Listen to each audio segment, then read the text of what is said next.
Assalamualaikum warahmatullahi wabarakatuh. Hidup mahasiswa. Kita ketahui bersama bahwa pada tanggal 14 September 1945 Hadratus Syekh Kiai Haji Muhammad Hasyim Asy'ari mencetuskan fatwa jihad bahwasanya siapa saja yang membela negara kesatuan Republik Indonesia ataupun mati pada waktu itu, maka itu matinya mati syahid. Oleh karena itu diikuti oleh NU pada tanggal 22 Oktober untuk mengeluarkan fatwa resolusi jihad. Apa imbas dari efek dari fatwa itu? Yaitu kemerdekaan yang kita rasakan sampai saat ini.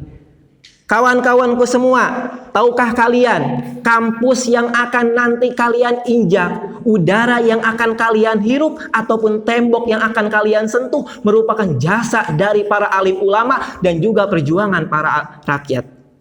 Oleh karena itu, kampus bukanlah hanya tempat untuk memperkuat pelatihan. Kampus bukanlah tempat untuk menjadikan sekrup dari mesin industri.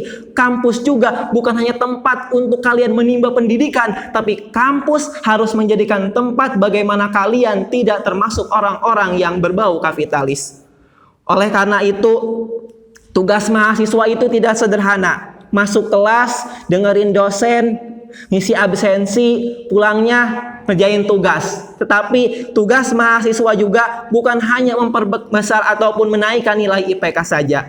Ada tugas yang menanti kalian, apalagi di wabah pandemi COVID seperti ini. Banyaknya orang yang terkena pengangguran karena dampak ekonomi. Banyaknya masyarakat yang harus mendapatkan rumah-rumahnya digusur karena pembangunan industri, pendidikan yang tidak merata, dan kemudian yang lainnya. Maka kalian sebagai generasi penerus bangsa ataupun para mahasiswa sering menyebutnya dengan agent of change harus memikirkan hal ini. Coba kalian pikirkan, buat apa kalian 4 tahun kuliah kalau tugas kalian hanya mementingkan ego-ego dari individu kalian saja. Maka dari itu saya teringat dengan puisi Puji Tukul pada tahun 1989. Di akhir ungkapannya, saya ingin perubahan tapi tidak mungkin saya hanya berdiam diri saja. Maka dari itu tugas mahasiswa bukan hanya mementingkan egonya, tapi mahasiswa harus bagaimana memikirkan kepentingan rakyatnya itu sendiri. Hidup mahasiswa. Selamat datang di dunia mahasiswa. Selamat datang di dunia yang mana kalian harus menggunakan akal dan logika berdasarkan data dan fakta untuk memecahkan berbagai masalah. Tetapi ingat, kampus kita kampus yang berada di bawah naungan pondok pesantren. Maka nilai-nilai kepesantren harus menjadi pondasi yang utama dalam kita melakukan berpikir dan juga mengemukakan pendapat. UKT yang masih tinggi, pendidikan yang masih belum merata, kemudian kebijakan-kebijakan para birokrasi kampus yang semena-menanya saja, ditambah lagi rakyatnya yang masih sengsara dan juga banyak sekali koruptor yang merajalela, itu merupakan masalah kita bersama. Maka dari itu generasi pembelajar bukan generasi yang tunduk akan perintah.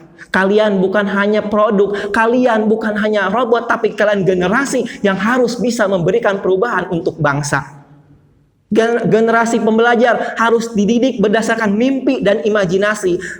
Generasi pembelajar harus ditempa dengan pengetahuan dan keberanian. Akar apa? Karena hakikatnya dari kehidupan ini adalah mencari jawaban atas berbagai persoalan yang ada. Maka dari itu saya mengucapkan selamat datang kepada mahasiswa baru, baik dari manapun kampus kalian, terutama buat mahasiswa Universitas Hasyim Asy'ari Tebu Ireng Jombang. Selamat datang di kampus yang katanya Nadiem Makarim kampus merdeka, kampus yang benar-benar menempatkan kalian sebagai generasi penerus bangsa. Selamat datang untuk menjadi oposisi dari pemerintah yang permanen, oposisi dari ketidakadilan, dari bobroknya sistem pemerintahan.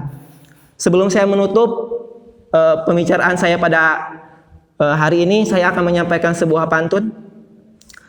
Mahasiswa Unhas sukanya baca koran, tapi korannya diterbitkan oleh generasi pergerakan.